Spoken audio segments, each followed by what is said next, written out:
Welcome back, it's Melanie, your She Shed Scrapper. So today I am back with a one-page layout using an older Photoplay collection called Little Boys Have Big Adventures, maybe, or Little Boys Are Made for Big Adventures. I can't remember, but it is an older collection, so I don't think it's available anymore, unfortunately. So what I'm going to be doing is cutting this red paper down, I believe 10 by 10. Or that was my goal, maybe 11 by 11. I think 11. And then I'm going to rough up the edges. I am going to actually have a white border around my layout this time instead of a pattern paper and a white kind of background. I did go ahead and cut that circle. I believe that is 10 inches.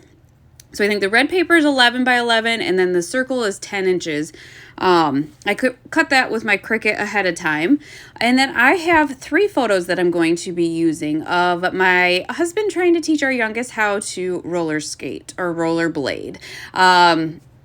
It did not go well, needless to say, but I got some cute pictures out of it, especially the one I'm going to kind of showcase in the middle of the layout. So I trimmed them down just a little bit. I think these are still from when I had ordered from Shutterfly, and I noticed that they're not the same height, and I knew that I was going to kind of just kind of lay them across the page side by side, and so I needed to trim them down each of them a little bit just so that they would line up evenly. So I am just going to tape down the 2 outside photos first and then leave the middle one because I am actually going to double matte the middle one. That photo is just adorable. He looks so cute in his helmet and his pads and the rollerblades, and I knew I wanted to showcase that somehow. And so by double matting it, I feel like it kind of helps draw your eye to that photo. And then you will also see that I will end up popping that up on some thin foam tape. It's not very thick whatsoever, but again, adding that dimension helps kind of showcase that one photo a little bit. So I did choose just some navy paper for the second mat, and I don't actually add that anywhere else.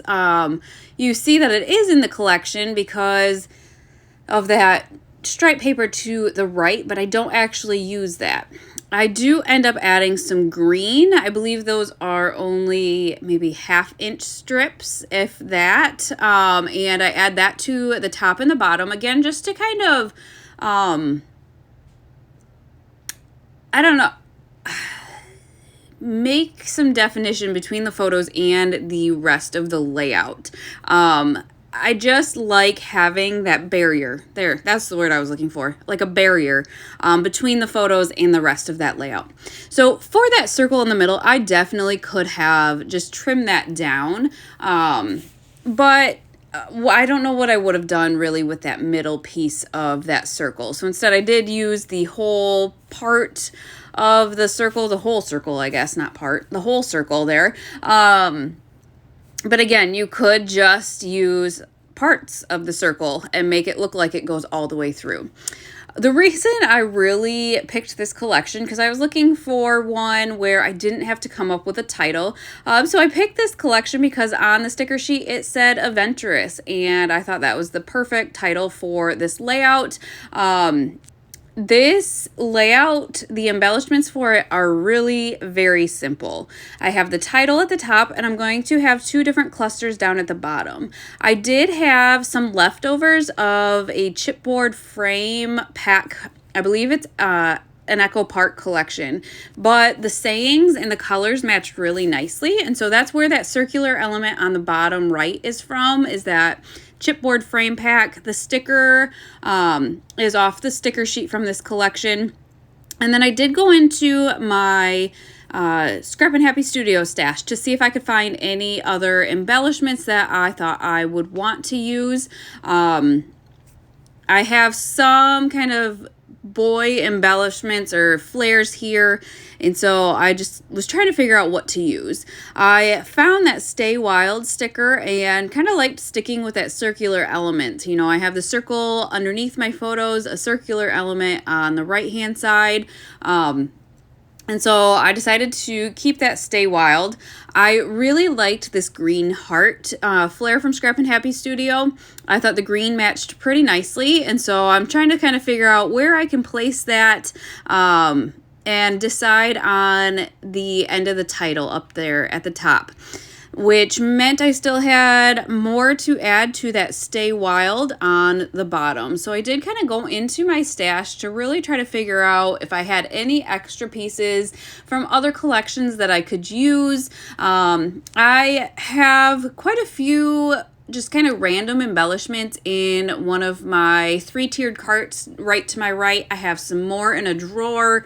Yeah, just so many. What I ended up kind of using first are these brads from, I believe, a birthday collection. However, there was I think a blue one and a red one, and so that worked out really nice. So I like how that kind of finished off. I felt like the top a little bit, and then added that third element. Yes, it's teeny tiny on the right hand side, but I liked how at least there was a third element in that cluster. I did find a chipboard piece from Freckled Fawn that had all of those hearts on it, and liked that, and liked how I could layer it under that Stay Wild there. I am adding just a couple of foam squares to that Stay Wild just to kind of keep it even, because that is chipboard and that middle photo is up on foam tape as well. And then just to finish off the cluster, I found a circular star sticker on the sticker sheet. And so that is going to finish off that cluster and actually finish off the layout as well. So this was a super simple, quick design, but I love how it documents this little adventure we had with rollerblading. But I hope you guys enjoyed this layout, and we will see you next time. Bye, guys.